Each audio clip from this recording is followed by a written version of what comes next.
So this afternoon, Professor Jane Fountain of the Department of Political Science and the Center for Public Policy and Administration will present her lecture entitled Technological Change as a Variable in State Development. Professor Fountain's talk will consider the role of the internet and social media technologies play in transforming democracies and, I presume, other forms of government around the world. These developments, as she'll discuss, have produced unforeseen outcomes that have been both positive and negative. In preparing for this talk today, I learned that Professor Fountain did not start her academic career in political science and public policy, but rather she began at the Boston Conservatory of Music, where she was a violinist and served as concertmaster. However, her move from music to political science is not an entirely unlikely leap. As a student of music, Fountain was particularly interested in the analysis of music's underlying structures. Further, she observes that algorithmic composition and heated resistance to it as art or expression or creativity are analogous to the highly pitched debates in social and other sciences about the role of underlying rule systems in human and social behavior. After graduation, Professor Fountain considered graduate study in music theory and musicology, but instead decided on a course of study that would focus on contemporary social and policy challenges and which led to the social sciences. Nonetheless, her long-standing interest in the roles of structure, rule systems, and architecture still prevail, no matter what her field of study. Professor Fountain has been an active member of the campus community since 2005. She holds joint appointments in both the Department of Political Science and the Center for Public Policy and Administration, and is also an adjunct professor in the Department of Computer Science. In addition, Professor Fountain is director of the National Center for Digital Government and the director of the Science, Technology, and Society Initiative. The distinctions Professor Fountain has received as a member of our faculty clearly demonstrate her dedication to the UMass Amherst campus. These include the 2010 Chancellor's Award for Outstanding Accomplishments in Research and Creative Activity, one of the our highest honors for research. Nationally, the American Political Science Association has recognized Professor Fountain as an inaugural senior fellow. She's also chaired the World Economic Forum, and she currently sits on the Governor's Council of Innovation Advisors. And we are delighted that she is here to speak with us today. It's now my pleasure to invite Lee Badgett, Director of the Center for Public Policy Administration, to continue this introduction of our distinguished. Thank you, Provost Doros. You're going to get 3 for the price of 1 today. So I want to just say it's really a pleasure and an honor to introduce my friend and colleague, Jane Fountain. And it's great that she's here to talk to us here at UMass. We see her flying here and there. In the last couple of years, she's given keynotes and big conferences and before leaders of Singapore, Portugal, the United Kingdom, Turkey, Korea, Sweden. She always seems to be on a plane. So I'm very grateful to the committee for hearing our plea, bring Jane home, so that she can actually talk to us about all of this stuff. So this is very exciting. You've heard some of the basic outline of her career and what she's done here at UMass, and I guess I just want to provide a couple of other glimpses into what it means to have all those different titles. For instance, how we aren't really used to those joint appointments here at UMass. So what does that mean exactly? Well, I think for Jane, it's really a fitting marker of the range of her influence and of her knowledge and expertise. So on the academic side and the political science side of her life, she's a distinguished scholar on organization theory. She's also well known in the public policy research community. She's a highly esteemed advisor to policymakers near and far, as Provost Doros just mentioned. She is an expert. She's one of the experts on, maybe the expert, on how new information and communications technologies are really changing what government can do and how people can actually be part of their government and democracies. If you've ever had a 5-minute conversation with her, even, you know that she's a very creative and insightful observer of what all these technologies might mean to all of us over time. So she's really, in my view, the model of an engaged scholar. And so that split appointment probably does reflect something, maybe a little like a certain kind of split brain. We know that, we have a left side of the brain and a right side of the brain. And we're told that to be a truly creative person, somehow or other you have to get them to talk to each other sort of more efficiently. so that, there's all these exercises you can do to improve your creativity. I think people like Jane have the same kind of thing, the same kind of split brain, but it's a little bit different. It's, it's partly it's the theory and practice split maybe, or the academic and the public split, the desire to kind of have a foot in both worlds. Certainly there's a fast-moving world and a slow-moving university that also is a kind of split for people who are as engaged outside of the academy as Jane is. But it's really important to have people like that here, because to be able to keep up our knowledge, to keep up with what's happening in the world, to have our students be able to actually learn what they need to learn to go out and do the things in the world that we want them to do, we have to have people who are engaged, who do form that kind of bridge like Jane does. So let me just say too that Jane is an amazingly hard worker in ways that are not always obvious. So the provost mentioned the fact that she was brought here to lead a science, technology, and society initiative. And in a sense, I guess in a certain way, that's a little bit like applying her knowledge of organizational behavior and theory to something that's very local. And that sounds a little abstract and kind of like what we always do in academia, but it's actually really not. It's actually a really big deal to take on a role like that. To sort of, again, make herself almost literally the bridge between the hard sciences and the social sciences. To be a partner on grants, to go out and find the social scientists who can make those kinds of connections. It's actually a lot of work to do, and Jane has done it incredibly well. Just as a couple of examples, she had been part of with the Center for Hierarchical Manufacturing. She was the director of the Societal Implications of Nanotechnology. She organized conferences. She continues to bring in scholars from around the world on some of those issues. She's the co-PI of CATE, the Commonwealth Alliance for Information Technology Education. And she, by the way, she knows what all these acronyms are. I have to read them. A program that's designed to try to increase the representation of women and minorities in information technology and communications fields. She has helped give birth to many other projects on campus, large and small, that are really too numerous to mention. But I'll just say what's really amazing is that she reaches out and she pulls scholars in from around the campus, from around the world, to come together and to learn from each other, and fortunately also to be able to learn from her. So that kind of cultivation and institution building is really not a very visible side of what Jane has done, but it is a really, really important side.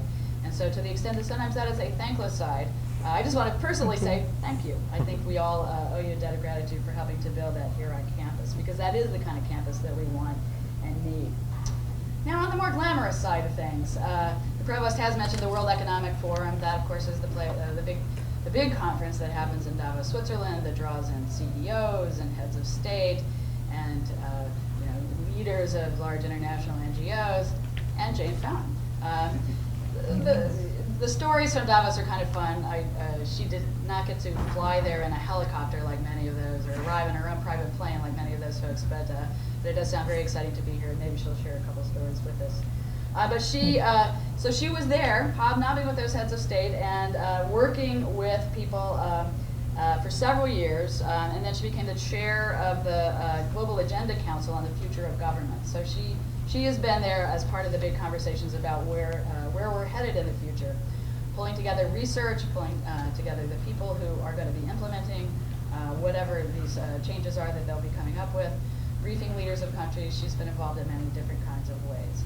And yet, of course, she has not forgotten that she still lives here in Massachusetts, being on the Governor's Innovation Council, which is also an opportunity to both share her knowledge, but also to learn from the other people on that commission, and to bring that back to campus to think about how governments can more efficiently use information technologies and to make our lives better as citizens of Massachusetts.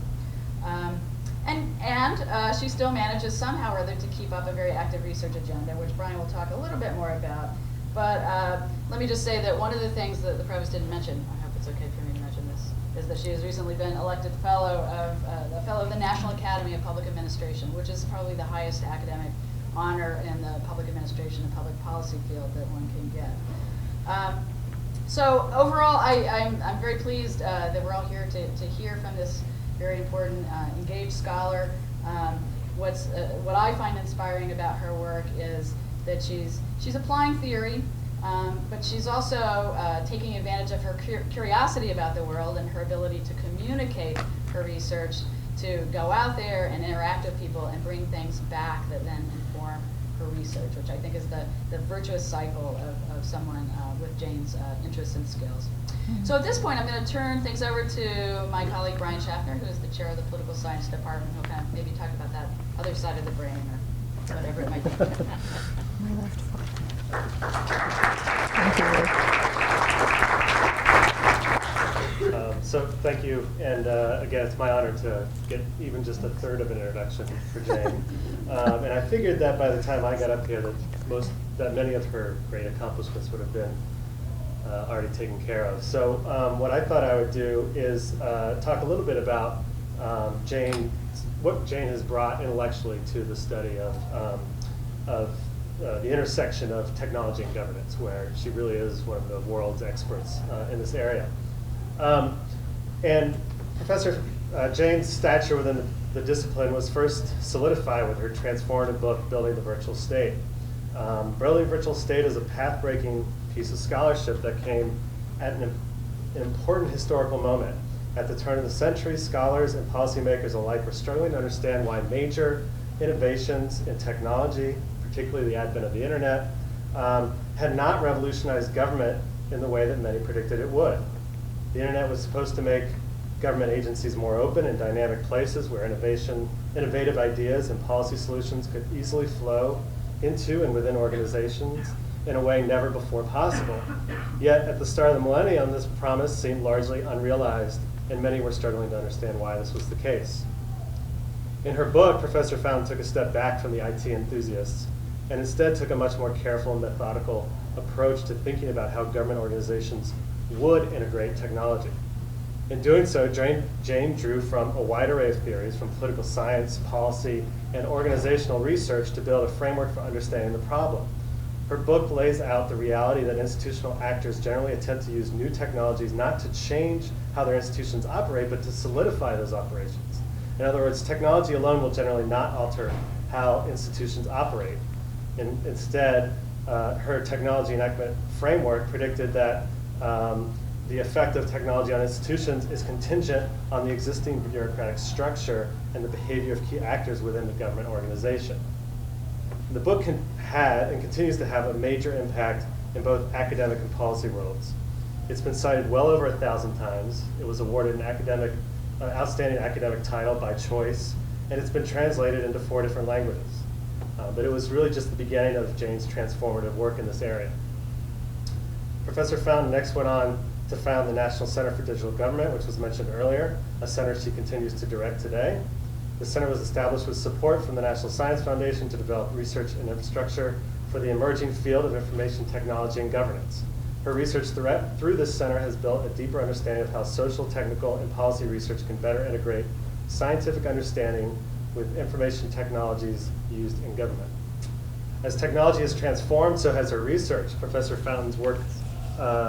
In Professor Fountain's work, the oft-cited Web 2.0 has become Government 2.0, where public agencies use blogs, wikis, RSS feeds, Facebook, and other social media to communicate with citizens and to share information.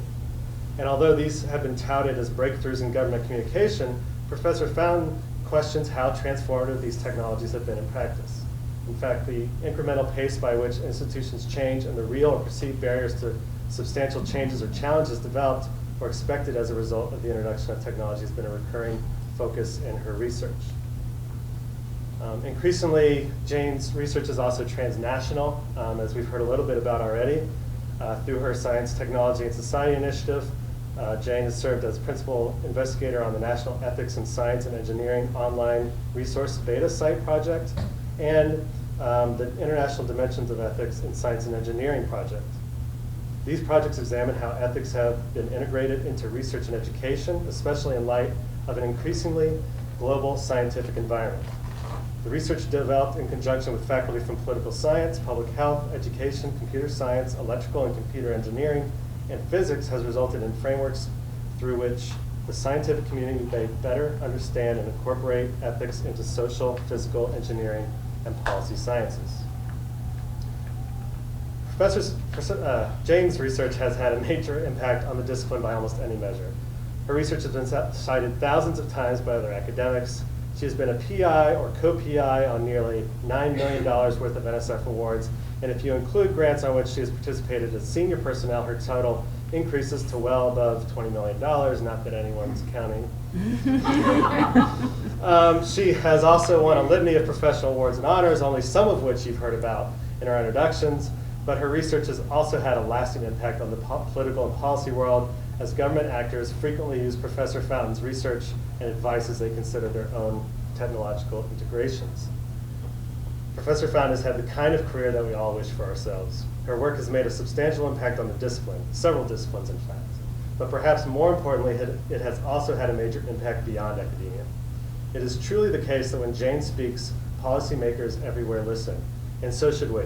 So, without further ado, it's my great pleasure to introduce Jane Fountain. I'm deeply honored to be here. Chancellor, Provost, Mike Malone, other distinguished guests. I want to thank the selection committee for choosing me. It's a great honor. I want to thank you, Lee, for putting forward the nomination, the work that goes into that. I really appreciate it.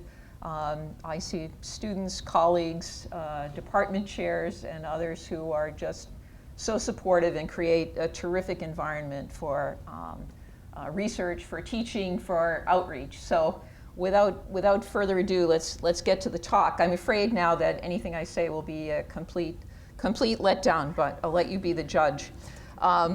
So here's the outline, and I can't make that bigger.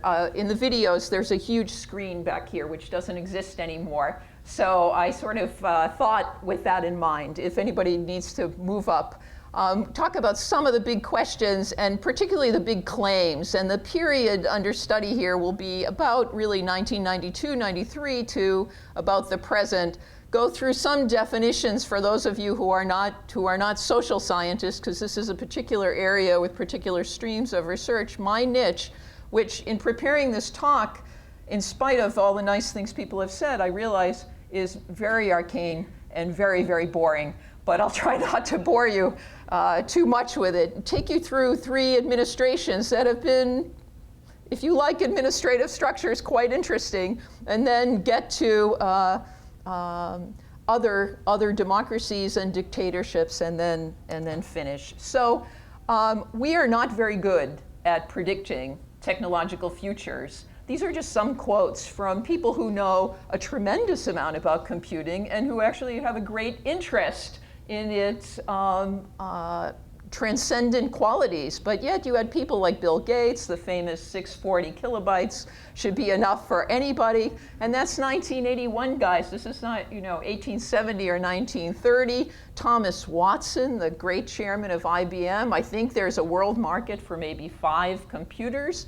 And then Bob Metcalfe, a brilliant guy who was founder of 3Com in 1995. We're in the Clinton administration, who says, basically in that long quote, I think the internet is going to have a supernova-like spectacular growth, and then in 1996 it will catastrophically collapse. So part of the reason for showing these as a kind of warm-up song is that even into the 90s, you have people saying the internet is a fad. And in places like universities, outside of media studies, outside of computer science and information science and communications, you had many people saying this is a fad. So I spent years of being on panels at professional associations where anyone who had the word technology in the title of their paper would be lumped into a panel, and it would always be a Saturday afternoon, the very last session of the conference,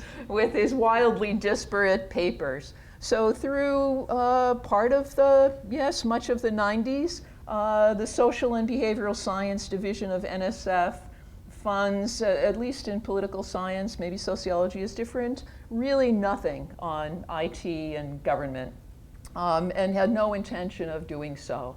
So early funding for this comes out of the Computing Directorate, SIZE, Computing Information Systems and Engineering. And then the hype for people saying that the internet would change everything further kind of obfuscates the field. So Nick Negroponte at MIT, hyperlinks subvert hierarchy. The fact that we have a World Wide Web with hyperlinked information means hierarchies are just going to collapse. We'll have flat organizations, people are empowered, everybody will be making all sorts of decisions. The net will wear away institutions that have forgot how to sound human. I don't even know what the last phrase means, but sounds kind of good. My personal favorite, in case you can't read the red, from John Perry Barlow, had an association with the Grateful Dead, then launched the Electronic Frontier Foundation. Again, mid-90s, guys. It's not long ago. We are in the middle of the most transforming technological event since the capture of fire. I used to think that it was just the biggest thing since Gutenberg, but now I think you have to go back further. So how do you think about, the adoption of the capture of fire and what that means for organizations? And then one more, Jeff Jarvis, who does a buzz machine, big hype guy. And this is quite recent. If we become too obsessed with privacy, we could lose opportunities to make connections in this age of links. So don't worry about privacy. For at least the past 10 years, people have been saying privacy is dead, get over it. If you care about democracies, if you care about governments, it's a little bit harder to make sweeping statements like that. Okay, so now I'm going to take you through the kind of spinach part of the talk. For some of you it's familiar, for some of you it's not, but it's ground I think we have to cover. So the information revolution. I have wonderful colleagues in STS who kept telling me for years and years, Jane, it's not a revolution, it's not a revolution. Look at the Industrial Revolution, it was not a revolution. It doesn't happen like World War II, where it happens over 50-year, 70-year cycles. Calling it a revolution, emphasizing disjunctures is just not correct. Information and communication technologies not only affect communication, but they're so powerful because they affect capacity, production, they affect coordination, and they affect control. These have lots of implications for governments. They have lots of implications for the state. Their effects interact fundamentally with systems and processes in institutions at the human level all the way up to the legal level. What's the state? We mean something. We don't just mean the state of Massachusetts or even the United States, but in political science and political sociology, we have an area of theory, called the theory of the state. How autonomous are states as actors on the world stage? What can we say about state structures and state behavior, the relationships that states structure and influence with civil society and between civil society actors? These are all areas of interest for people who study the state as an entity. Theda Skocpol, who was here just last week, is one of the foremost contemporary scholars in this area. States affect political and social processes through their policies and their patterned relationships with social groups. I'm just going to give you hints of these areas so that we get the lay of the land down. Another quite important area, both for understanding the state, but also government organizations in general, is Max Weber, who quite famously in 1922 wrote an essay on bureaucracy in his magnum opus, Economy and Society, where he lays out the characteristics of bureaucracies, which become not only the organizational and institutional characteristics of organizations called bureaucracies, but of this thing we call the bureaucratic state. So it turns out that whether you are an authoritarian country or you are a democratic country, many of the elements of bureaucracy in your state look very much alike. So this gives us a way to traverse across dictatorships and democracies. What's important here? Jurisdiction. Contrast this with monarchies, with strong, not today's monarchies, if there are any left, but the king and the patrons of the king who can do whatever they want. So Max Weber says jurisdiction, clear scope of authority, hierarchy, superiors and subordinates. There is a command and control structure. This not only gives people rights and authority, but it delimits their rights and authority.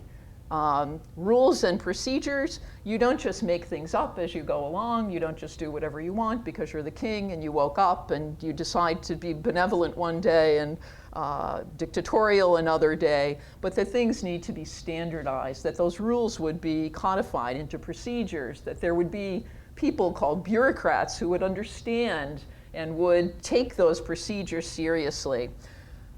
Why am I telling you about this? I'm telling you about it because many people said the internet and web, new ICTs will wash away bureaucracies. We need to get rid of bureaucracies. Bureaucracies are terrible, and bureaucracies are what are prohibiting and inhibiting innovations from the internet, web, and then more recently social media. Well, you should ask yourself the question whether you want those characteristics to go away. Most of the time when we say bureaucracy, we mean red tape, or we mean things not working right, or excessive layers, excessive forms, excessive rules. But that's not what the Burian definition is.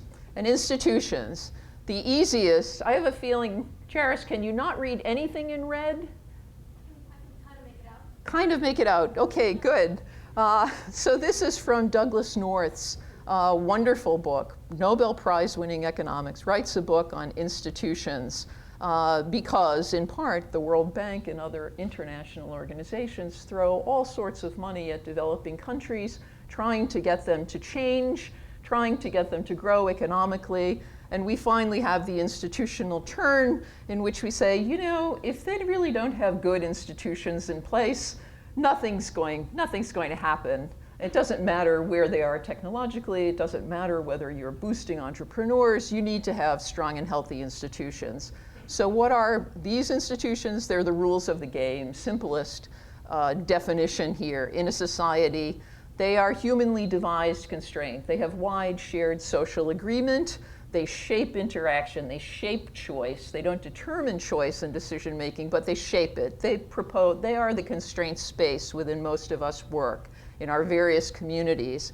And North says a past can only be made intelligible as a story of institutional evolution. Cognitive scientists, and more recently, computational scientists, and we need a tip of the hat here to our new computational social science group, which I am part of if I can ever get to their meetings. But there's a long lineage here. Abelson and Shank's work on scripts, plans, goals, and understanding emphasizes the rule-based nature of cognition, building up to organizations, building up to societies. Interpretivists in sociology and communications emphasize more the interpretive part of this and the shared meaning part of it and the social construction of these things. But once in place, they tend to be highly stable. So now lots of boxes and arrows. You heard a little about the technology enactment framework. There were many, many claims about technology's influence on structures, economic structures, organizational structures, political structures. It seemed, and it still seems, that there's far less attention about the ways that structures influence technology, influence design, adoption, and particularly uses of information and communication technologies. This is a full, I can't believe that even in 2001, this clunky graphic appeared in the book. We didn't do anything snazzier. But the point is that we can look at the objective elements of technologies, but we need to separate that from what Vonda Orlikowski and others call technology in use. How are people actually using things? Because they may be using their systems in very different ways than they were ever intended, or usually there are very partial uses of these systems. And what's mediating that? Well, an important area of mediation are organizational forms, both the bureaucratic forms that I just talked about, and then newer, arguably newer network forms. And underneath these, there are these larger, more macro institutional arrangements. A Japanese colleague and National Center for Digital Government fellow, Hirokazu Okumura, said, Jane, you left out all the actors. You have the structures and the technologies, so he added actors. We won't talk all the way through that, and Alexander Shellong, another wonderful National Center for Digital Government fellow, said, you know, we left out citizens, so what about the rise of citizen engagement? And then a wonderful NCDG fellow who's now a faculty member at CDE said, you know, you could really quantify this, so I'm going to do a partial least squares model, and let's measure whether institutional factors really do make a difference. And he's just published this book that he started in about 2004, where he really did look into actually subnational systems, measuring all sorts of things. I won't take you, obviously, through this, but both the characteristics of websites and portals, as well as institutional, demographic, political, and economic characteristics. It's a very interesting model that I don't even presume to understand because I haven't done partial least squares for a long time. Moving along from that, that was basically building the virtual state kind of stuff, and a few years after. You'll notice in the early model that bureaucracies and networks are not really broken out, but if you actually look at actors, they're working at different levels. Most of us are part of teams and working groups, that bottom level. And there is a lot of shared meaning, interpretation, institutions working at the micro level.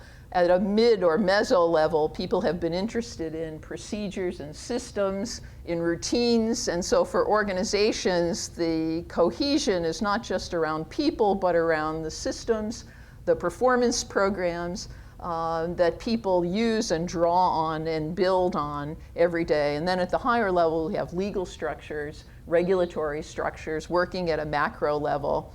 Neo-institutionalists were interested for a while in connections between macro, meso, and micro levels. Structuration theorists wondered how it is that new ideas built up in teams and working groups come to be codified, why some catch on and some don't, why some get instantiated in organizational processes that will then stick and live on beyond those people, and why some don't. So in order to do that, we have to break organizational settings apart into these levels. This will be sort of too much, and you want to get to the interesting stuff. In terms of practice, because I am interested in practice, and it's very useful to talk with managers and teach aspiring public managers who say, how am I going to do this if I want to be collaborative or I want to be innovative? How do I do it? One of the things we found when interagency performance was successful is that at each of these levels, certain things were in place. And we can talk about it later if someone wants to, but you can break out those levels. And then a third area, a newer area, for me at least, is examining and writing about temporal dimensions of digitally mediated institutions. And there are a number of theoretical streams that have explored these dimensions. So it's very easy to build on the work of people like Paul Pearson, Theda Skocpol, Fernand Braudel, Skoranek, Kathleen Thalen, and others, but also to pull in Singh Grul's new work on conventions and focal points, which again, we won't go into. So let's talk about presidencies and how they've tried to come to terms with the internet in their administrations in order to get things done. And so here's the Clinton-Gore administration, and you can see how long ago that was in a sort of happier, lighter time. And the president and vice president can put on their little shorts and go jogging. As you all know, Al Gore invented the internet. So of course he was particularly interested in using it. They launched something called reinventing government. Building a government that works better and costs less was the slogan. They put the invention group right in the White House because they don't really know where else to put it. Toffler and his wife are there. Others, West Coast futurists are there. John Kamensky, Elaine Kamarck, a whole group of people, some still in government or working around government, are there. And they're coming up with ideas for how the internet will transform government. One of the important ones, at least for me, was something called virtual agencies. They decided not to try to move organizational boxes around, something presidents often do to their peril when they launch reforms, because you simply invite resistance and you waste 4 years trying to get people to get along. But they thought that with the internet, you could take information from different agencies and make that available. So the basic idea was, if you're a student and information you need about student loans or other programs lies across different federal agencies, why should you need to know where those agencies are and where that information is? Why don't we just build a website, build a portal, like these customer portals, so that you can get the information you need? We won't ask agencies to change anything at a deep level. We'll just ask them to co-locate their information. They did this for seniors. They did this for business, specifically small business, for environmental affairs, wilderness, for rulemaking, for trade data. In fact, there's an article within NAFTA that said throughout North America, Canada, US, Mexico, all of the trade data definitions and standards have to be harmonized. That's how we're going to build a trading bloc. So in order to do that, people would actually have to get together, talk to each other, make agreements on all of those things. This is one part of reinventing government, but it was a big change. I know this is too small, but part of institutional analysis is to go through changes in legislation. That's the top level. And what you see here are a couple of things. The Government Paperwork Elimination Act in 1998 is very effective at eliminating paper, because it just says by the certain time, you will get rid of paper in these processes. That forced all sorts of things to happen, like electronic signatures. I've been filling out travel reimbursements. Where's my, and your electronic signatures can help make things go much faster. And there are other things that you can do if you say, we are going to eliminate paper. Of course they don't. They probably use more paper. But it's a sea change. The E-Government Act, that little blur in red, doesn't come along until later, but that's the one that really says, we have an office for e-government. We have people who are responsible for e-government. The other are acquisition for IT, but Klinger-Cohen and the Government Performance and Results Act are important not just for e-government, but because they move agencies toward focusing on performance.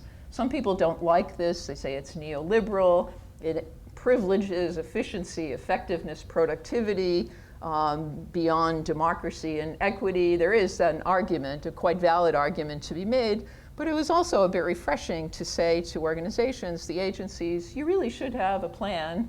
You really should have a strategic plan. You really should have a set of goals that you could let the president know about, and we really should be able to measure those goals. And then Klinger-Cohen says, and you know all those computers and systems you want to buy, the millions and millions, billions of dollars, really you should connect those to your strategic plan, because that would be a really good idea, that they would help you achieve your goals, not that you want to buy them because you think you have to have them. And in something the size of the US federal government, this is a huge amount of money, and these are huge organizations to try to move. So what did we find? And you heard in the wonderful introduction about building the virtual state, we found hyperlinks did not subvert hierarchy, certainly not in the short run. Agencies sought to gain power through their use of technology by building their budgets, by building their staffs. They didn't say, gosh, we could cut 1/3 of our workforce. We could get rid of all sorts of civil servants, not at all. The incentives, furthermore, structurally, the incentives were quite perverse. OMB, which evaluates agency budgets, I know this is deep inside administrations, but it's important to some of us. OMB had no way to evaluate a cross-agency or virtual agency budget. So you had these projects that ended up being kind of out in the informal system. There was no way to plug them in. Congressional subcommittees evaluate and oversee agencies and the programs in agencies. You have very clear, this is that Weberian bureaucracy, very, very clear what the roles are, who speaks to whom and when, and these collectivities just couldn't be assessed, they couldn't get resources, they couldn't get budgets, they couldn't be plugged in to the operating structures of the government. And by the end of the Clinton-Gore administration, everybody sort of knew this, they could recognize it. We didn't know going into the Bush administration, and this is another sort of hearkening back to the zeitgeist, we really didn't know whether the Bush administration would embrace e-government, whether they would care about the internet and government, whether we thought, well, maybe because Clinton Gore made it such a centerpiece, the Bush administration would sort of trash it. Of course, they would use computers, but we thought maybe it won't be an important part of what they do. There was, though, a transition team that moved forward these cross-agency initiatives. There had been quite a bit of development from 1993 forward, and what happens in the Bush administration is a kind of systematization, a formalization, and a much more rigorous treatment in many ways of these projects. As you might expect from a Republican administration, they put in place a CIO, the nation's first CIO. They set up an office for IT and e-government in OMB. We were, I think, probably the first country to have one. The US is way out in front of other countries at this point. If you went to Europe, as I did at this time, they were saying, we don't want our culture to change. We don't want to use all of these devices. And when they did think about using technology, it was mostly for public engagement, public consultation, public deliberation. The history is quite different, at least in the start conditions. Portfolio management, lots of organizations. One thing to note here is that the internet doesn't disintermediate at this point. It intermediates. We build more layers, we build more roles, we build more organization in the government. Something that should be mentioned, we're now at 2001, 2002. Many firms are doing amazing data mining of personal and public information. They're combining it in ways we never thought possible to tell you things about your preferences and interests that you don't even know that you have. Remarkable computation going on. The government is prohibited from doing a lot of that, at least on the personal side of information. What it ends up doing, particularly after 9/11 and because of the Patriot Act, is to start buying the information from private firms. Government agencies couldn't collect it themselves, but through contracting and other arm's length arrangements, they could get the information through public-private partnerships. And so we start to subvert the surveillance of government on its own people. I don't want to well, in some ways you can't overstate it, but for this particular stream, I don't want to overstate it. So the Patriot Act is there, and it's very much in the background of building e-government. The Bush administration takes those virtual agencies, takes that idea and expands it into 24, 25 cross-agency projects. Now I'm going to go much more quickly, and introduces an idea from business that we should have an enterprise approach in the government. So what you see, what you don't see are the column heads, which are all the federal agencies. And then on the left-hand side, a transition group said, look, let's take a list of basic business functions in the government: disaster management, loans. We have many agencies that make loans, grants. Most of us know about grants.gov. It gets a start here. It's one of several projects. Travel planning, training, vital records, records management, these sort of generic things that every agency does. All of them had bought their own systems. We have this cacophony of systems. Many times, agencies, I did some work with the US Information Agency. One office said, they bought this system. I don't care what you recommend, but we have to buy something different because we can't be perceived as copying that other office. So we have to make sure our systems will never speak to each other. So you have this cacophony. And this is enactment at work. It's partly political, it's partly human nature. There are lots of social elements to it. But this is the first time you have people in the White House, in OMB, saying, you know, we need to look across the whole government. And it's in part because they had reached the limit of what you could do on this agency by agency, or these sort of pick-up virtual agencies.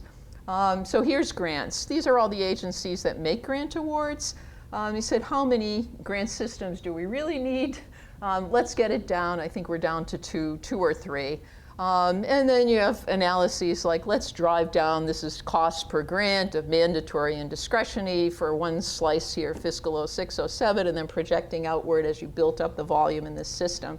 So you got things like grants.gov. This is their recent website.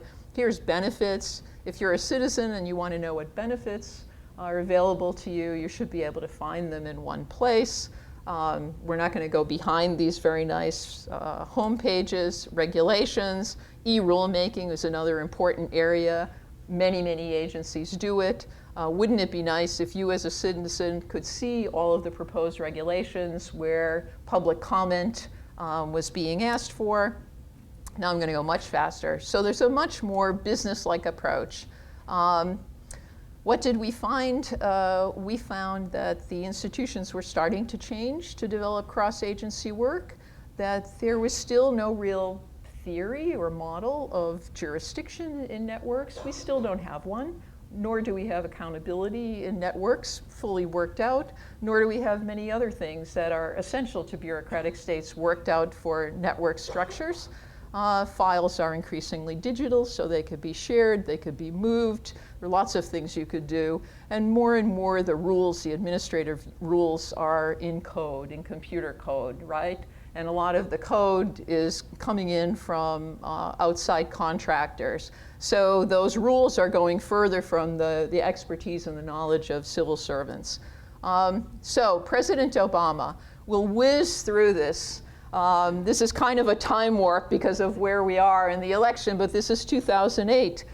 Social media becomes possible, right? YouTube becomes possible. User-generated content. These were obviously not produced by the Democratic National Committee or by the campaign. This is political expression of individuals. I won't have these moving. Obama Girl can sing, the dance-off, you know, Obama, they're probably still up on YouTube. And then the Yes We Can mashup. This was a big moment. The Obama campaign, the Howard Dean started this, but Obama was the first one to really build social media into the campaign. For reasons of time, we'll whiz through. Email directed, how many of you get many emails a day? That was new. We used to think it was cool. Now it's a nuisance. Friends, nobody cares about MySpace. Twitter was new, 126,000. These micro donations have changed along with super PACs, but this is a big, big change. The My Barack Obama website, this was, again, 2008. You could go in there, you could sign up, you could make your own little sub-site and become part of the community. Lots and lots of social networking. This was important as an adjunct to television advertising in order to spread the message further and further. We should ask ourselves how much interaction was here, how much information is coming in versus going out. Expansive use of YouTube. I updated figures, and it's remarkable how those numbers have gone up, but we won't do it here. And something that was quite important, we hear a lot about the ground game. These web tools were not just there to get the message out and to socially network, but to identify, those of you who know our census data and our mapping, we can go right down to the household level with our maps. So through data mining, essentially, you can go right down to the household level and then deploy those nice volunteers who sign up to go where they're going to get the most likely people to vote. You don't want them knocking on doors of people you already know are going to vote or are already active. So this is a coupling of tremendous intelligence with the kind of zeitgeist of we can use social media. This is management. This is not just online communities on Facebook. It goes much, much deeper than that. You would have thought that by now, I certainly would have thought that by this election, the Republicans would have this up and running, at least as well as the Obama campaign. This is a recent Pew report from June. The blue is the Obama campaign. The green is the Romney. It's not my data, it's Pew data. Much more activity from the Obama campaign. You might argue, well, they're trying to reach people who are online. and then the social response. And the takeaway here is that messages go out, and people may be interacting in their own communities, but those messages are not really coming back all the way up the line. So it's mostly broadcasting or narrowcasting. Open government. First executive order is, in the Obama administration, unprecedented levels of openness, transparency, participation, collaboration. They build something that's been quite important, data.gov. People don't have laptops, we could have fact checking and twittering in real time. An order goes to the federal agencies. All the public data that you can put in a form that can be put online should be put online and made available to people in ways that they can use, which means geocoded files, Excel files, et cetera. Get our apps up, get APIs going so that people can start using this data. The idea here is to bring the intelligence outside of government into the government to solve problems. Apps.gov does something similar, and there are lots more. You've probably heard of competitions online, blogs, soliciting of ideas, and a building of communities in civil society with the government to try to be better at solving problems. Something else happens.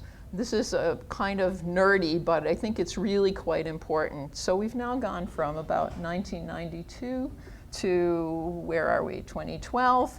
We had the Government Performance and Results Act in '93. Just this past spring, the Government Performance and Results Modernization Act, GPRAMA, was passed. And what's quite important about that, I think, is a focus on interagency and government-wide coordination and collaboration. So for the first time, Congress gets in the game. They were really laggards.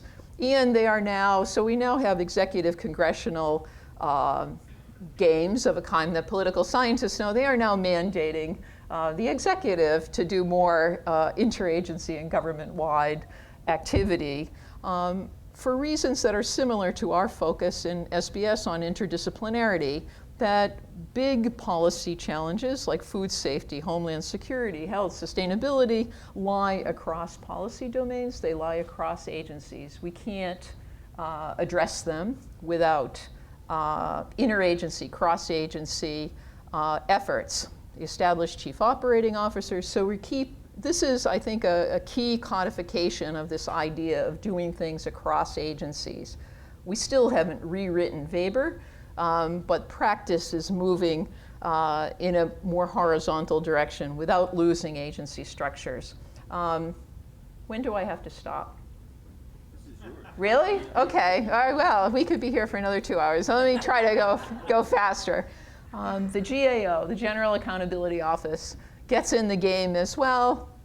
It has to do a report to Congress every year on how to improve, how to cut costs in the government. Another thing, not as important as the Patriot Act in 9/11, was of course the financial crash. So much of what's going on in government is not the 1990s zeitgeist when we had a surplus. It's, my gosh, how can we save money? They identify, they make 70 proposals for streamlining. In 2011, they find another. These are streamlining across agencies, across programs. When I saw these early this spring, they looked remarkably to me like those initial cross-agency projects I showed you that came out of the Clinton administration. And when I brought this up we had an event at the American Society for Public Administration where a lot of groups will be involved in giving advice to the next administration and writing papers to that end. Many of the staffers are young. They don't even remember those efforts, but there's tremendous knowledge that has been accumulated by the people who are involved in those projects, and a lot of lessons learned, a lot of good practice as well as what not to do that hasn't been brought forward. One of the things that I observed from going across administrations is obviously each one wants to put its stamp on things. Everything has to be renamed. We can't call things by the same name. Bureaucrats know what everything is, but other people think things are new until you start looking into it. And there's a lot of, unfortunately, information loss, except in the senior civil servants. So the fewer long-term experienced civil servants you have, the more loss you would have from administration to administration. The executive is also required to develop cross-agency priority goals. So this is very interesting because the executive was already sort of doing this, but now Congress has ordered them to do it, which is not a bad thing. And it's Senator Coburn who is one of the leaders of this effort. So these are the Obama exports is at the top. You probably heard him talking about exports, entrepreneurship, and small business. You actually see a lot of coherence between what you're hearing on the campaign trail and what have been the priorities for the past 4 years with pretty deep efforts. There have already been hearings, and there will be legislation to create new agencies that will bring together many of the programs that are involved in exports and small business. The one in red there is cybersecurity. The government finally gets to the point where they realize that we're like a sieve in the federal government, and we really can't build anymore without figuring out cybersecurity, not just for foreign policy, but just for plain basic vanilla domestic policy. So here's the export.gov site, which is an important site.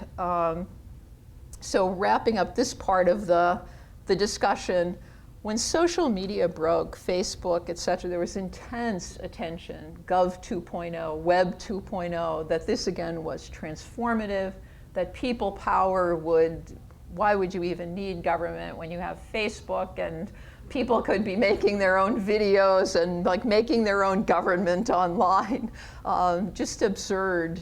Part of what I like about the World Economic Forum stuff is you actually hear people who are paid quite a bit of money and have quite important positions spouting this stuff. And it gets translated into programs in their countries and in their corporations. If you look at the Obama administration, not the policies that come out and other politics, but the way that the administrative structures are growing, every agency now has all of the icons, Facebook, Twitter, et cetera, and will have social media channels. But I think the more important work in open government has been in these longer-term institutional developments of being able to work across agencies and to identify policy areas that lie across agencies. So there's been a refocusing. Of course, I come at this with a particular lens on these types of initiatives. Legislation, conclusions from this, legislation lags social behavior and innovations, protections, privacy and security greatly lag the behaviors of institutions, organizations. States are building amazing surveillance capacity. Citizens have tools. It's not clear what the balance will be, and one shouldn't try to answer that in a simple way. If transformation has been taking place, and I think it has, it is really through the accumulation of many small changes than a big disjunctive shock or change. And note, in society, inequalities are growing, so the internet has not led to vast social changes. And the broad general conclusions that people would generally draw are probably going to be wrong.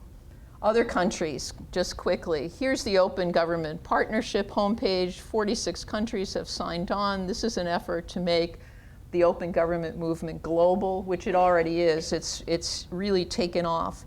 We don't know how serious these commitments are. You have to look at what countries are actually doing, right? Not the commitment that they signed.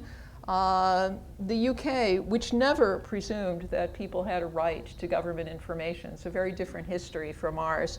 Passed, in the past year or so, their first right to information laws, which has been historic for them. And other countries are following. Again, you have to look at how these laws are actually enacted and monitored and whether they have any teeth in them. Open questions, why Julian Assange is visiting us, is how open should governments be? Should everything be open? We had a great session. This is not an inside Davos story, a future of government session in which we brought together, Clay Shirky was there, and Jonathan Zittrain was there, and techno enthusiasts were there, and then we had people from countries, ministers of finance, economics, who were saying, you know, we often negotiate with countries as a neutral third party. If those deliberations were ever made public, we couldn't do the work that we do. People brought up so many occasions where you would not want these very provisional and sensitive discussions to be open. And it really wasn't something that the Assanges of the world had ever thought about. So this is not a promotion of Assange. Another area that's important for open data, and you can see here many countries, there are many, many more than that now, is the ability for government to become more transparent, to build accountability. If you can see the budgets for government, for agencies, if you can see plans, if you can see transcripts, et cetera, and it's easy to see them because you can just click and there they are, you've changed transparency and accountability, or one would hope that you have, simply by doing that. Many developing countries are starting to use tracking systems to try to expose, name and shame, bring sunlight onto corruption, because corruption is a huge drain on many, many countries. Here's the I Paid a Bribe website. This was actually financed by the Omidyar Foundation, the founder of eBay. This is in India. So it's a place where people can post anonymously. What it's supposed to do is protect the anonymity of people who post, to say, you know, my child, we needed to pay a bribe for them to get into the school, or we needed to pay a bribe to this traffic officer who says that we parked somewhere where we weren't supposed to, but it's false. We needed to pay a bribe to get a license. In many, many countries, the necessity to pay small bribes to get anything done. So this is not looking at large-scale corruption, but just the small, everyday corruption that eats away at governments. This kind of site, at least 17 countries and NGOs have asked for their code so that they could put up similar sites. We'll click over the Scottish Parliament online, the Morsi meter, which is Mohammed Morsi is being held to account. But when you look at what he's being held to account for, this is in Egypt. Security is certainly important, but if you actually looked at the list of things, it would be, are you going to pay the police overtime when they have to work over? It's like the mayor of Cairo kind of things. Traffic, cleanliness, bread, very, you know, are the bakeries going to have to stay open to bake enough bread? Very nuts and bolts things. Not, you know, will Iran be our friend? Will the US be our friend? Big geopolitical. The sphere here for participation is quite narrow. Ushahidi, another area for user-generated content. This is David Kobia. This is something that was developed in several countries of Africa, Malawi, South Africa, Ghana, as well as the US, to allow people with a cell phone to use SMS messaging to send information that would then be posted on a map. The first use was to report and then map voting rights abuses in Sudan. That's on the left. And what this does, it certainly didn't get rid of voting rights abuses, but it starts to bring these things out into the open. People can remain anonymous. It's very easy to put up this platform. After the earthquake in Haiti a few years ago, it was part of a rapid response so that people could report problems, and you could do a quick assessment. Here's similar use for wildlife tracking. Our own Charlie Schweik is doing this for invasive species, and after the oil spill in the Gulf, we built something here. NOAA didn't quite know how they wanted to use it, but we have the technological capacity to do this kind of rapid support reporting, use crowdsourcing, use SMS text messaging to map things and then develop a response. What we don't know how to do, these are logos of NGOs and firms that try to work together to respond to the earthquake. What we don't know how to do very well is tie this to institutional processes. So in Geneva a few years ago, heads of international crisis management and disaster relief organizations got together, and they were very frustrated because they have routines, they have procedures, they have a way of working, and they don't know how to use this information. You could say, well, look at the map, you can see where the problems are, go and respond. But of course, it's not that easy. There was also a problem of setting up expectations. This is not really a high-level organizational problem, but people thought when they texted, you know, I'm here and we're out of water, speaking of water, that there would be a response. But of course, this doesn't say anything about what a response will be. It just allows you to report problems. So it's taking a few years, and of course we will work it out, but it's very interesting that the innovations are far out ahead of the institutional capacity to use them. A little bit about dictatorships. This is work by Martha Fuentes Bautista in the communications department. She's done a great study of Hugo Chavez, who, as you know, was just elected again. Now here the claim is the internet will spread democracy all over the world because it's open, and by some magical process of openness, countries will become more democratic. Instead, what we see is that dictatorships are becoming quite savvy about using social media, using the internet to reinforce their dictatorship. So Chavez in 2010 says the revolution must appropriate the technology. Chavez Twitters. Chavez has a whole army of Twitterers. He trains people on the use of social media to keep the revolution alive. And so it's being done under state control. The 50-cent party, as it's called in China, I wish you could read this because it's written in such wonderful official communist language. This is a quote from their guide. These are people who are paid to go online to say positive things about the Chinese government and the party, no matter what happens, to push back against insurgents and people who would use social media and the net to talk about corruption or other things. So the working guide for internet commentators aims at cultivating the professional and cooperative skills of the internet commentators.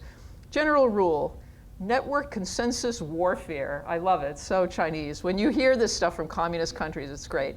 Network consensus warfare, controlling online information, is of vital importance to the survival of the People's Republic of China's state regime. You bet it is. And they are giving people little micro payments to tweet and to use social media on behalf of the Communist Party. So what you're seeing here is that these are institutions, they have norms, they have rules, they have routines as well. And you're seeing the embeddedness of these technologies and social media in a very different kind of politics. Yevgeny Morozov, whose work is quite sardonic and mordant, calls this idea that the internet and social media will lead to democracy iPod liberalism. Says the KGB used to torture people, now they can get all this data online. He has a very big critique. So wrapping up, what do we see from this? I actually took out lots of other examples. Institutions are critical. They are the rules of the game. The internet and social media and their uses are limited without effective institutions to amplify them and to ground them in the structures of everyday life. The state, which many people thought would disappear and wither away, is not disappearing. As civil society increases, as civic engagement increases, it's growing in power in many parts of the world. Many countries, even Singapore, an authoritarian regime, are asking questions like, how can we turn citizen engagement, people talking and buzzing, into real problem solving for society? How much engagement do you really want? It has to be coordinated, it has to be managed. If you just open the floodgates, are you getting what you need? Is this best for society? And then there are questions of representation. Who's online? Who is being represented in these online spaces? This is a very basic pluralist sort of naive notion that whoever shows up is entitled to be there and they represent the people who are interested. I suppose they do, but this subverts all of the things that democracies put in place to hear many voices. And of course, if you're not online and you're not digitally literate, you're not in the conversation at all. So institutions enact technologies to reinforce relations of power. Democracies seem to be using this to deepen democracies, but dictatorships are using these tools to deepen dictatorships.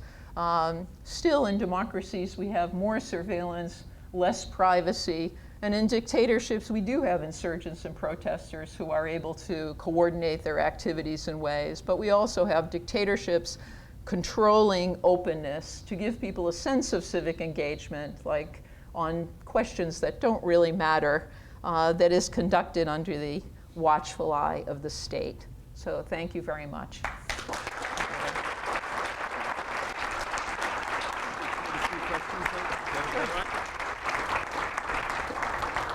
So Professor Brown will take a few questions.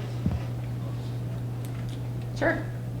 I'm sure you're familiar with the Untrained Manifesto, the idea that the structure of the internet was end to end, and that the part in the middle was not smart, that it just passed data back and forth as being important to the development of the early internet and what many people perceived as making it transformative. And now we're seeing increasingly that the middle is exerting more and more control over the internet, that Apple determines what applications you can run on the platform. Cell phone networks were never built that way. All the smarts are in the middle, and at the end, you just have a dumb terminal that you rented originally.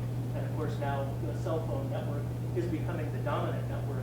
How do you see that affecting the future of the network and its potential for transformative change? I'm really glad you asked that question. I'm by no means a specialist on open source, open systems, but we have some people here who are. Some of the slides I took, I mean, this was like 3 times as many slides, guys, but no one could endure that. Were slides on the decline of the commons. A few years ago, Wired had this very splashy cover, "The web is dead." And in the article, a very well written. You get up, you check this device, you go on that device, you read this, you read that, but everything you're reading is on the internet, but it's not on the web. It's under some proprietary license. One of the ironies for governments is that as they have moved into what they thought would be free online spaces, that many of these spaces might not be open. And so that would make a huge change. I think the sort of cowboy days of the internet are over. We have a student here who wrote her CPPA capstone on ICANN. Corporations, 4 or 5 very big corporations are getting together saying, ICANN, give me a break. You're going to run the internet for us? Not going to happen. So it's not clear, obviously, what the future holds, but I think less and less will be open. I'm not sure what the power structure and strategy would be like that would keep things open, because corporate and other interests for closing things and extracting rents is so very powerful. And it'll be a shame, because things will not be the same. And the assumption that most people have had is that everything would just stay the same. Eric? You always stump me, Eric. Well, this is more of a hardware question, so you may be able to go out of it. Specialty, but I'll turn to the once in a while, side. you're reading the newspaper or the other media that the government is doing this, the government is doing that, and then you read periodically that the IRS can't get its computers to work, or the air traffic control system is kind of stymied there. By the time or the FBI orders a computer system, and by the time it actually gets delivered, it's 20 years out of date. So is this a misperception that there seems to be a lag between what codes or what technology expose? No, it's a difference between, there was that quick slide of apps.gov, and people were so excited because you could download these applications. That's a very different matter from the kind of system you need for air traffic control, or even for the IRS. There are salespeople in IT firms who sell things like huge magnetic disks that are only used by the government. No one else in the world is still using these things, but they're running entire units of their firm on this government business because there isn't the money there to transition out of those legacy systems. There are I mean, when you hear about air traffic control, you should be scared. Those old, creaky systems, and the people who operate them know all sorts of patchovers that they use to make these things work and to hold them together. So it's, technology could do lots of things that would make those systems run better, but the government doesn't have the money, and it doesn't look like it's going to have the money in the foreseeable future to upgrade and replace those systems. They're incredibly expensive. Around in the middle of your talk, you said that there's far more information that goes out from the government through technology to the people than the other direction. And I'm interested in why that is, what the barriers are. Do you think it would be better if it were more balanced? Particularly interested in whether there are cases where the government would like to listen to people more, but there are technological barriers that make it difficult for them. My sort of preliminary thinking, I haven't written any papers on this, is that at local level government, even state level government, but particularly local level government, there's much more capacity to absorb local input. Now the problems are, we parse our problems according to local, state, county, and federal. There isn't that much, there's a lot of listening that goes on, go back to the federal level.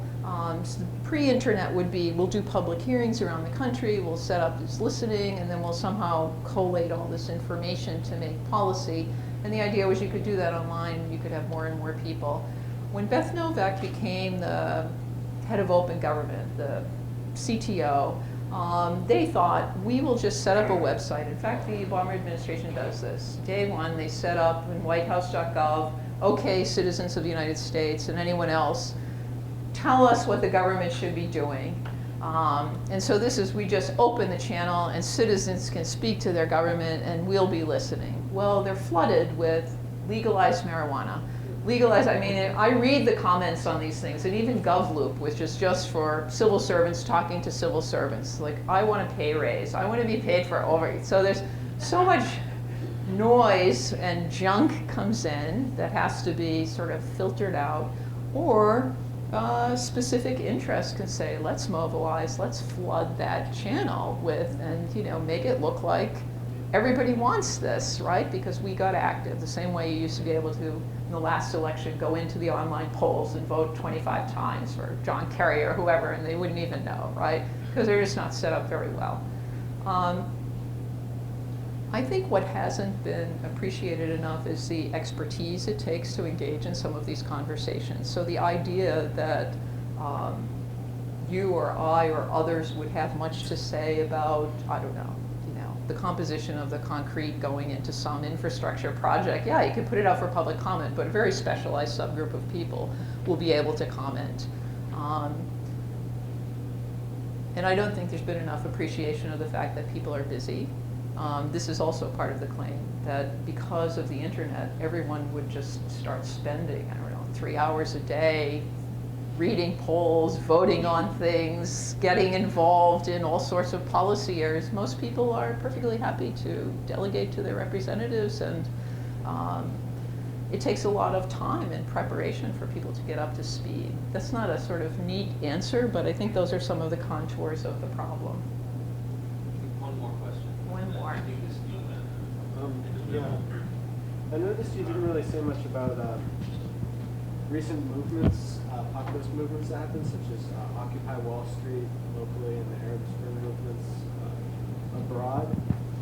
Do you think that those were affected by the current state of technology, and if so, how? Yeah, I'm glad you asked another part of that had to come out. That's quite important. I think most people know by now when Arab Spring starts, there's all the hype that you see. They're using the internet. They can broadcast even when their country's trying to shut them down. This will inevitably lead to democracy. So political scientists could and should tell people that it's one thing to organize protests, it's another thing to transition to a new form of government, to write constitutions, right, to sort of rebuild your state. And so the tools that people have for communication, for coordination on the fly are actually very good for bringing people together who want to launch a protest. The US State Department supports insurgents, internet insurgents, and we have this Internet Bill of Rights. We want everyone to have access. But those tools are not very good at slowing down deliberations, at forging compromise, at figuring out how you're going to build something new. So the tools got insurgents to a certain point, and they can be useful, as Egypt, as Tunisia. I mean, they will be using online tools and social media for things, but those tools won't give them the answers. So they're very good at disrupting, but they need a completely different use to be effective against power structures and to rebuild. I hope that's part of the answer. Okay. I don't like to interrupt this great dialogue, and I'll invite it to continue afterwards, but there's one more formal part of this event, and for that I'd like to ask Chancellor Swami a presentation. It is indeed my honor and privilege to present a token of our appreciation for all that Professor Fountain does to represent the best among university faculty in terms of teaching, research, and outreach. She makes us proud, and she waves our flag all over the world. Maybe too much. No, it's really my honor and privilege indeed on behalf of the entire university to present the Chancellor's Medallion, which as you go through airport security, please be careful.